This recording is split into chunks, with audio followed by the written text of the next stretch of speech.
Okay. Good morning, everyone. This is George. I'm a program assistant with the GADS program in charge of the cloud. Um, like I earlier promised, I'll be doing a video, and my focus is to work with the Windows operating system throughout the duration of this program. And one of the reasons why I decided to do that was because a lot of folks who use the Windows operating system will be interacting with Linux systems, and many have the impression that Windows doesn't have the capacity to handle Linux. It does, and I will show you in this particular video. So here we'll be looking at Google Cloud fundamentals, getting started with deployment manager and cloud monitoring. Okay, so there are basic things you need to be able to effectively work with Linux. You need to be using PowerShell. You need to have PowerShell installed. You need to have a licensed copy of Windows so that you can have access to some features that you would not have access to if it's not properly licensed. Okay, as usual, we check out the time for the lab is 45 minutes. And of course, here we can check our marks at whichever stage we are. If you have issues, just click on check my progress. If you don't get the full marks for that particular step, you will get an error message that will tell you what the problem is. Okay, so it's always best practice to read through the instructions before you start. That way you would avoid making silly mistakes that will lead to you spending more time than necessary on your lab. Okay, so in this lab, we'll be working with the deployment manager and cloud monitoring. Our objectives for this lab include creating deployment manager, deployment update, a deployment manager, and view the load on a VM instance using cloud monitoring. Okay, so the first task here is to sign into the Windows GCP console.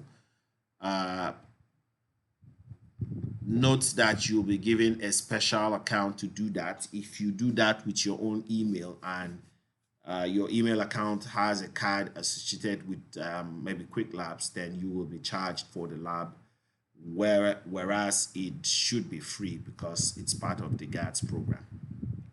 Okay, so let's quickly start off. We click on the start lab, and of course we go to the pre-check before we start. Oh, this just jumped into the lab immediately. That means my previous checks are still being retained. Okay, so I click here to open my lab in the console. Formally, you would my lab open my lab in the in a new tab. Formerly, I used to use the private browsing window to do that, but I think Pluralsight has fixed the errors that were associated with using your ordinary browser window. So there shouldn't be any issue. So the email was passed in alongside as I clicked on open the Google console. So the next thing I need to do, I pick up the password. That was long, so I suspected that wasn't the password. So I pick up the password and then click that, insert that into the required text box. Let me zoom in a bit so that the instructions will be a bit clear and all that. So we will accept this, and then subsequent okay, for here you say no thanks. Okay, then we proceed to the labs. I think the lab is a bit more simplified. Some of the pre-checks are not duplicated. I have done pre-checks with this lab previously, and I've not been presented with the same pre-checks. Okay, so we need to accept the terms. After that, we are good to go. Okay, so click here. Email updates should not be selected because the email doesn't belong to you and it is totally optional. Okay, Now, because I'll be using the PowerShell to work with this, I would need to log in into my PowerShell, log in into Google Cloud, so that I can show you how to use the PowerShell to administer your operations on GCP. Okay, so currently what you're seeing is the PowerShell terminal, the new version of the PowerShell that gives you an option to open a lot of tabs, and of course you can open up many other PowerShell sessions that are associated with your WSL instances or your command prompt. Don't use the command prompt. That's kind of, it's older than PowerShell and it kind of defaults. But PowerShell is now more standard and is more in tune with Linux. Okay, so the first thing we need to do, we need to log in. We need to log in into the PowerShell. We need to log in and get things done. We need to log in and get things done.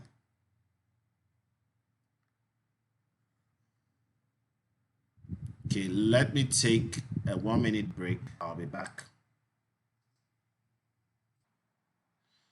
Okay, so one thing we need to do, we need to add this qwiklabs account to our set of configurations.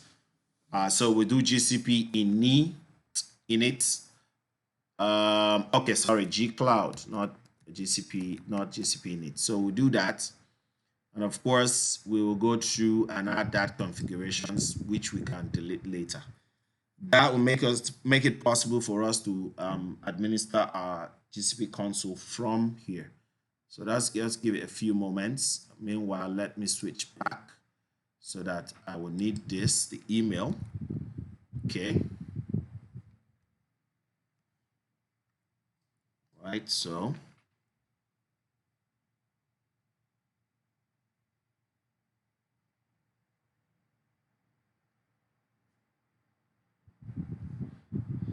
okay, so while we wait for that to happen, we can quickly go through the other instructions in the lab. So let's look through. So once we do that, we will set up our environmental variables for this, for the default zone, which you can find here at the bottom here. Default region is US Central 1, and this is the project ID.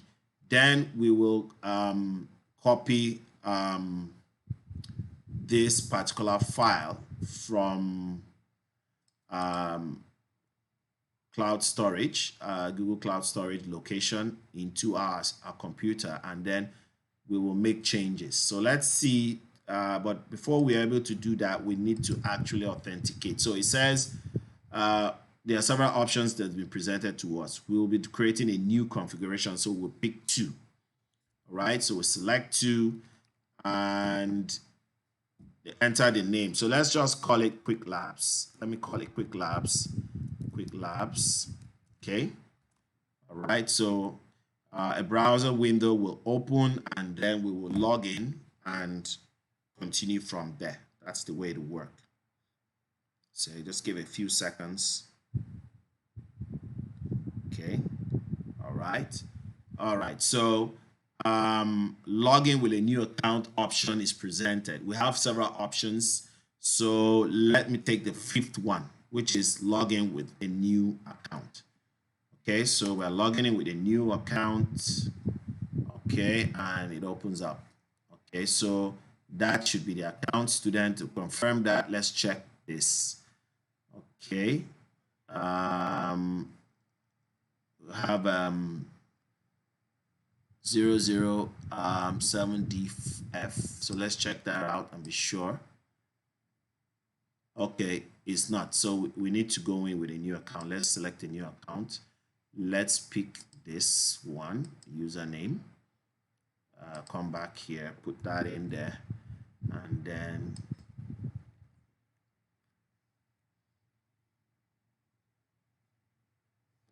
Okay, so we go for the password. This is the password. Put that in here. Drop that there, and then move forward.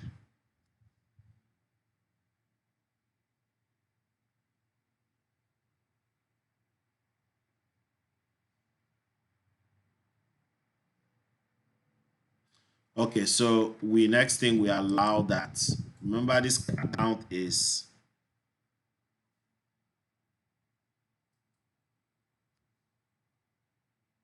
remember that this account is okay, so we've been successful. It's a temporary one. So you close this window, then you go back to your terminal. So we're in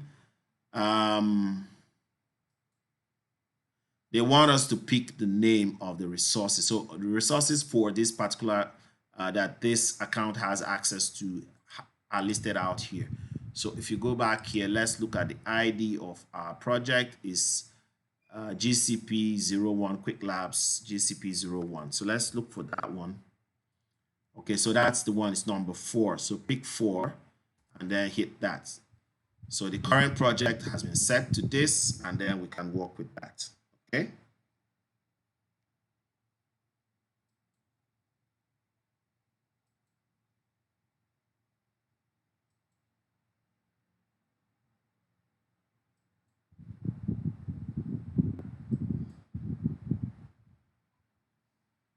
Okay, so we are ready to work with that. So let's clean up our screen. Let's see the current configurations that are available. Config, configurations, lists.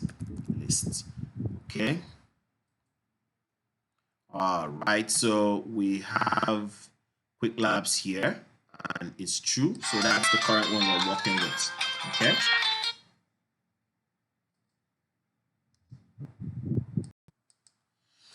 Okay, so you can see I have several accounts. The qwiklabs is one of them. It's been added. So we will set certain environmental variables so that we can work with. So what's the first one? If you come scroll up, okay, so we're supposed to set this one so that we can work with that in our terminal. So on PowerShell, this is the way you set the environmental variables. So it's called my zone, and the value is US Central 1A. Okay. All right. So set that one up, and it goes. Then the next thing we will set is do we set any other stuff? Okay, we don't. It's just my zone. Okay, so another thing we need to set is dev shell project ID, because that isn't found by default here. So we need to set that one up. So dev shell project underscore ID, and the value is will be gotten from our instruction page. So pick that one up here, and then we add that here. Okay, so that's been set. Those are the two things we need. Okay, so the next thing we ought to do, we'll bring in this. So I am currently in a location that I should be able to run this one. So let's just select this and bring that in, then paste that in, and then hit enter. Okay, so just give it a few minutes, that should come in. Okay, so after that comes in, the next thing we're supposed to do, we're supposed to use the set command, which is native to Linux, to find project ID text, project underscore ID text in that document, and then replace it with the value of this. Okay, we will do the same thing for zone. Okay, all right. So let's give this a few minutes to bring that in, to bring that document in. Then we will work on that document. In Windows, rather than use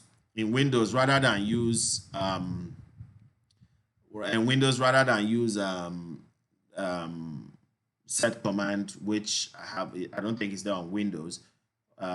It's not there. I don't think. We will use the get content and set content PowerShell commands to get that done. So let's list our directory. Okay, so we have that directory there. So let's get the content of this file. So let's see what's in this file. Okay, get content. All right, so as you can see, we'll be replacing this zone and we'll be replacing this. We're replacing both of them from our terminal. In the instructions here, you can see that it's been done using the set command, but we're on Windows. But not to worry, if you Google it, you see how to get that done. We will get the contents of that file and then replace these placeholders with the values as we've set in our environmental variable. Okay, so that's been done. Let's now begin the replacement steps. Okay, let's do that. Now, on Linux is case sensitive. So if you want to replace this, the case has to be the same match. But on Windows isn't case sensitive. So you actually have to tell Windows that you want it to be case sensitive. So get content. Okay. No, we put that in between brackets. Okay, so we get that. When we get the content of that file, we would do replace, and we're replacing what? We're replacing project underscore ID with the result of this. Okay, sorry about that. env. Okay, so we have the first one is dev shell projects underscore ID. Okay, and let's hit it first so that you see what happens. Okay, so when you just hit this your return key, see the project here, it's been replaced. Okay, so if you do a cat just to prove, you do a cat of this, you see it there, it's back to the normal value. It shows you the normal value is pretty high. So it's not been changed per se in a file. It only shows you what it's going to get changed. So let's go back to that command. And then the next thing we do, we say we use the set content. All right. And then we hit enter. So that if we cut that file, all right, you see it's been changed. Now we'll do the same thing for the zone. Okay. So we're changing the zone to, we're setting the zone. So simply just, let's clear this out. Let's go to, in this case, we're changing the zone. So let's do this. We fix the zone here. Okay. And then we're replacing this. Anywhere we see this, the case must match. Okay. So let's cut that file to be sure we did the right thing. Okay. So zone. Oh, I think I made a mistake. The zone wasn't replaced. Something else was replaced. Okay, let's see what we have in the zone. Okay, so if I have this, okay. Okay, the zone is empty. I thought I said that. Let's go back. Let me scroll up. Okay, my zone is what it's called, not zone. My zone. Okay, made that mistake. My zone. Okay. All right.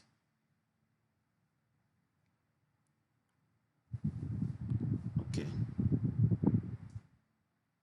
Okay, so we have to actually go in and change that because I made a mistake. I used a different list. So let me go in and change that.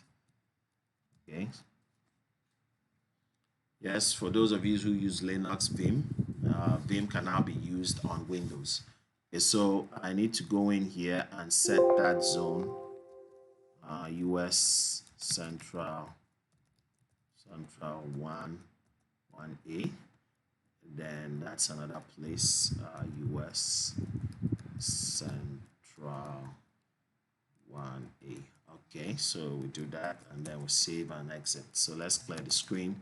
Okay, so when we do that, we are done. So you cut that, and of course you see if we do cut my file and everything is in order as it should be. Okay, I have the zone here, and of course the ID of the project down here. Okay, so let me go down. So what's the next thing? We're supposed to deploy this. You can just copy this. Okay, deployment-manager deployments, create my first deployment config file. You use that one. So GCP, gcloud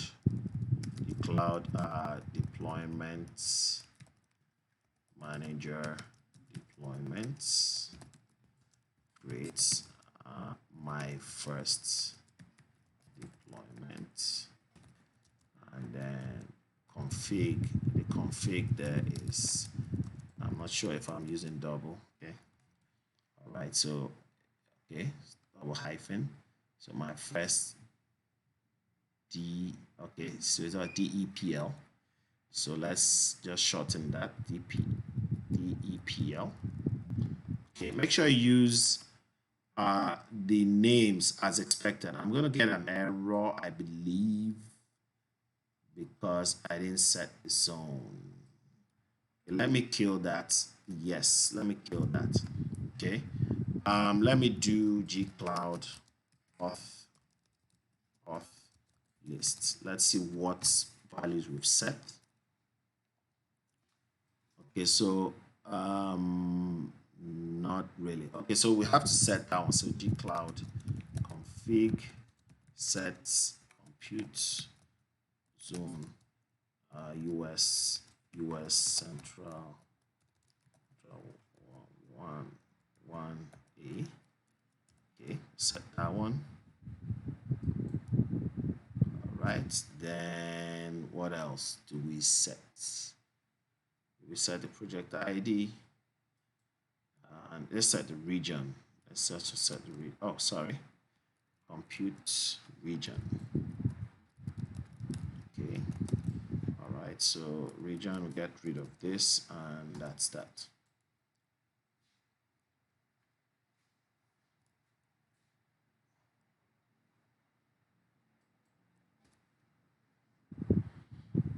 Okay, sorry, not auth list. We ought to do gcloud config list, if I'm not mistaken. All right, so let's check out the configuration. The region is US Central 1, zone is this, account is this, and project is this one. So all set. So the next thing we need to do is let's do the deployment and see what happens. If it complains, if it complains,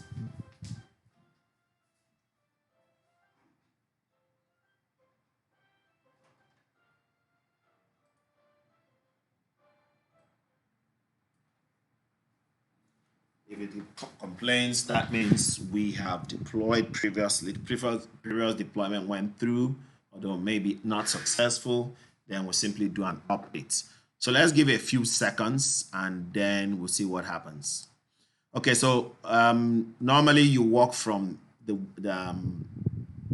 qwiklabs, but I want to show you that you could also walk from your terminal. All you need to do is to authenticate your local installation of your Cloud SDK on your system with that of Powershell using the credentials provided. And then once you do that, then it's okay. You can just, from your terminal, do what you need to do. And I wanted to demonstrate that you can run these Linux commands from your PowerShell tool on Windows. Okay, so we're supposed to go to compute and check out the deployments. Let's go to VM instances. Okay, so it's been successful based on what we see here. I would like to make this a bit, let's see. Oh, sorry, not what I wanted to do. Okay, so there were no errors. So let's see our deployments. Okay, so our VM is there and we are good to go. Okay, so let me hide this and let me close this. We don't need those. So go back here. Then the next thing we do, click on this and then check the custom metadata. Let's see what is there. Okay.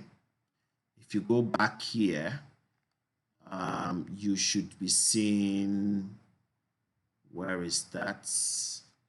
This set of command here. Okay. Which actually ran an update of your virtual machine installation. Okay, so let's click here.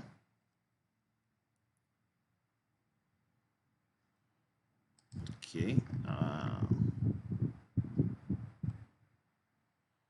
Okay, so we have less than 20 minutes left. That will be enough time for us to do some stuff, I think. Okay, so there it is. There it is. So let me scroll in a bit. Okay. All right, so there it is. So let me quickly open up our monitoring of cloud operations window so that we can have that begin. So we check our progress by clicking here. We're successful, and then we'll do an update. We will go back there. So I want that to start putting up. So we need to add this to the YAML file locally and do an update. So let's go back here. Let me do this vim okay. Okay, so we come back here and we're supposed to do okay, so let's see the command we're supposed to add. It's supposed to be apt get install nginx lite,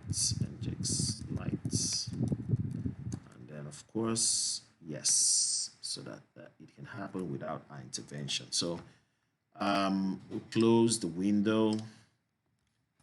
Okay, and then we update. Okay, so then we update.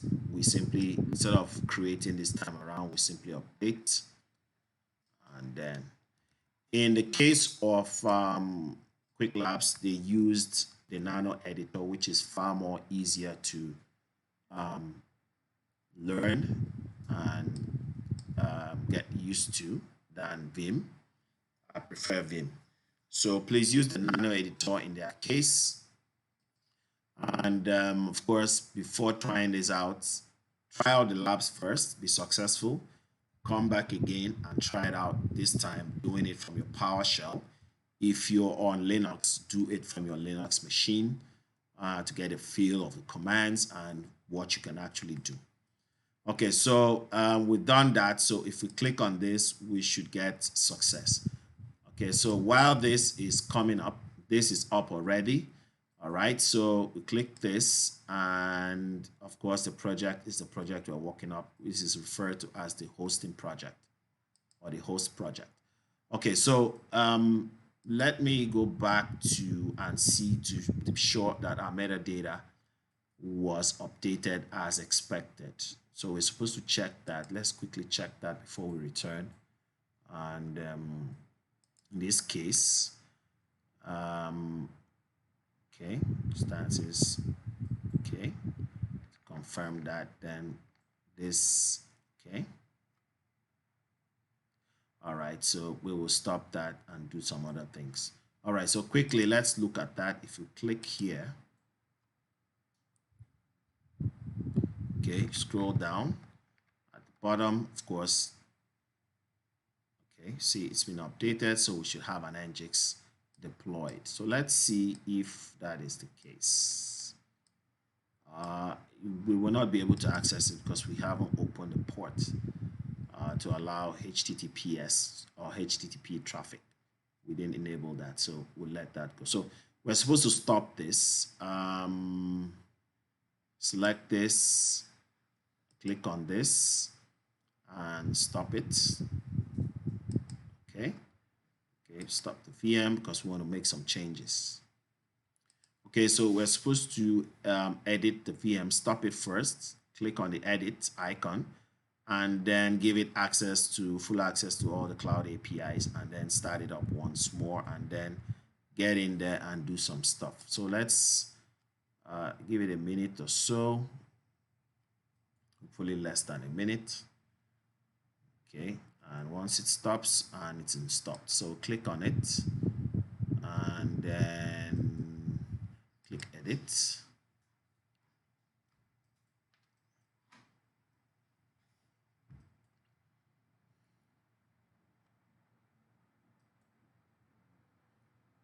Okay, just give it a few seconds. All right, so we'll go to the bottom where we have this. We'll select this, the default, and then we'll select full access.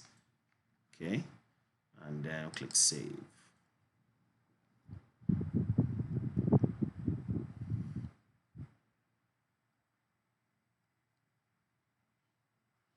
Okay, so we have 12 minutes left.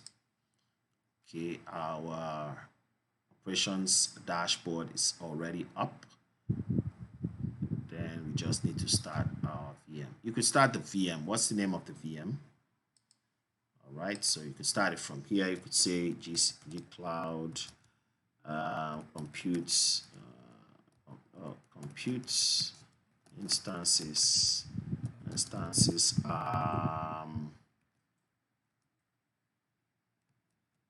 starts my VM.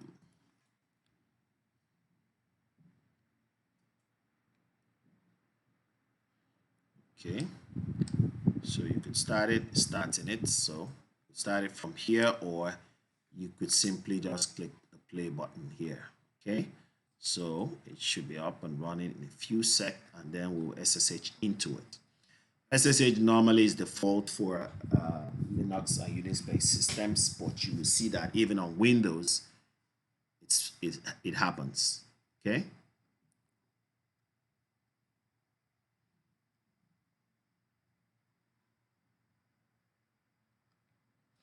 Okay, so let's refresh this. Okay, so it's up and running. So what's the next thing? We are told to SSH into it. So let's click. All right, let's do that again. We do that from our terminal. So let me clean this one up. Clean this up. All right. We would do gcloud compute SSH my VM. Okay, hope I got that command right.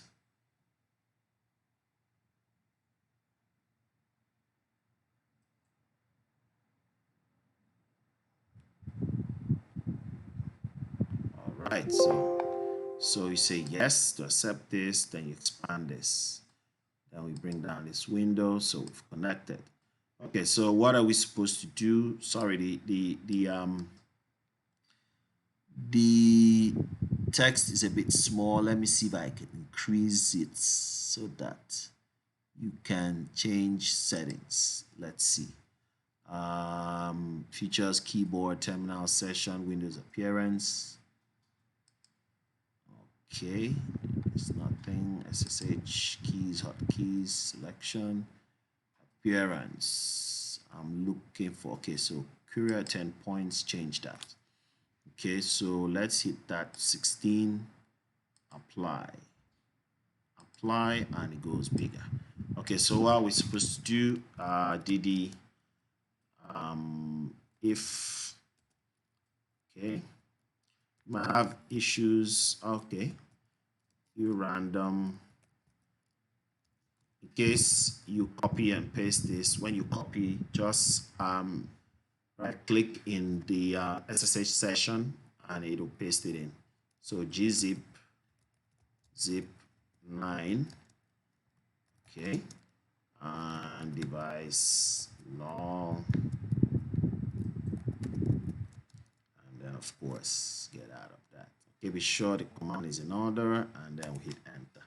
All right, I made a mistake. There shouldn't be a space. Done. Let me foreground. Let me see if anything, no job in the background. So let me, there shouldn't be in it. There shouldn't have been a space here. So let's do that and it runs. Okay, so it's running in the foreground. If you want, you could check that. If you just do top, you should see it running. User. Okay, if you search for DD, hit enter and there it is. So that's the DD command at the top there. So let's quit, clear the window, and then bring it down a bit too big. All right, so that's happening. So leave the window container SSH open while we go to the lab. So let's go to our operations dashboard. Okay. Okay, so let's go here. All right, so let's say how many minutes do we have? We have 7 minutes. We already got time. So you see, we've completed the steps, so we need to complete the last one. Okay. All right, so we checked previously, and the ID and the project is the same as the one we have here. Then, what are we supposed to do? Okay, so let's install the monitoring agents. Click on this. Go back to the window we're working on. Paste that in there, and it goes. Okay, we will install the next one. Okay, so we install the monitoring agent and the login agents.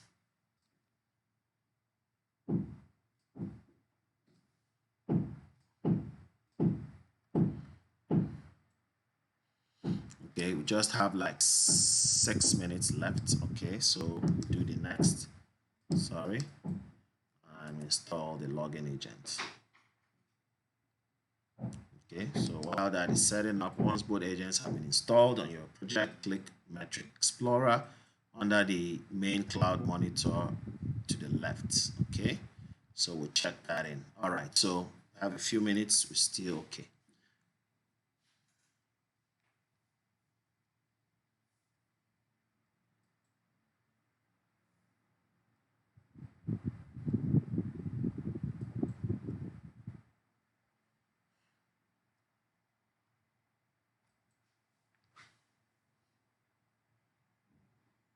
All right, so that's done.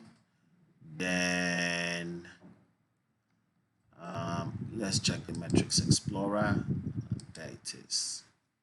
Okay, click on that. Okay. All right, so here several things. The resource type is VM instance and the metric CPU usage. So resource type, click on that.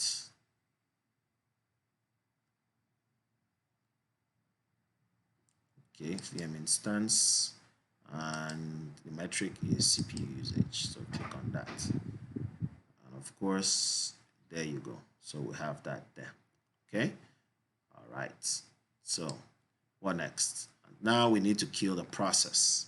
So let's go back to the window. If you do foreground to bring up the app current running, the process is running in the background, you will see that command and control C to kill it. So it kills that, and then we are good to go. So we exit from here.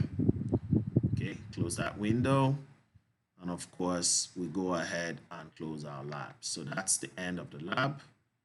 Click here, make sure you end your labs properly. If you don't, the labs will keep running. And anytime you log into qwiklabs with the same ID from Pluralsight, that same lab will be assumed to be run in the background. In fact, you'll find it extremely difficult to start a new lab because you have one previously running. Okay, so leave a rating for them if you wish, if you may.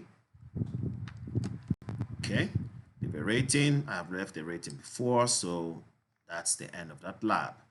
Then let's clean up. Okay, come back here. We had that. So if you do gcloud config configure configurations list.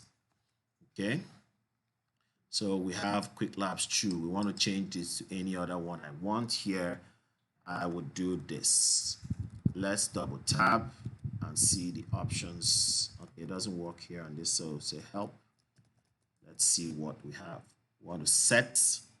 I'm going to set, okay, activate. So I'm going to activate an existing one. I can delete, activate, activate, and delete. So I'm going to activate and delete. So let's clean up this. Let's list them out again. Okay. All right. So I will be using this as my default. Okay. All right. So I do this and I go back here, activate, activate, and I put in the I name and that's okay. Activates that, and then let me delete the one we used for qwiklabs. You need to clean that up. Okay. qwiklabs. All right. Delete that. Yes, I want to get rid of that and that. So if you list it out again, qwiklabs should be gone. Okay, so it's gone, and so you're ready to do your business. Okay, leave your likes and follow for more videos. If you have any particular lab that you want me to go a bit more in detail on how to handle it, please kindly leave a comment and the name of the lab so that I can do a session with that lab. Thank you for watching, and bye-bye.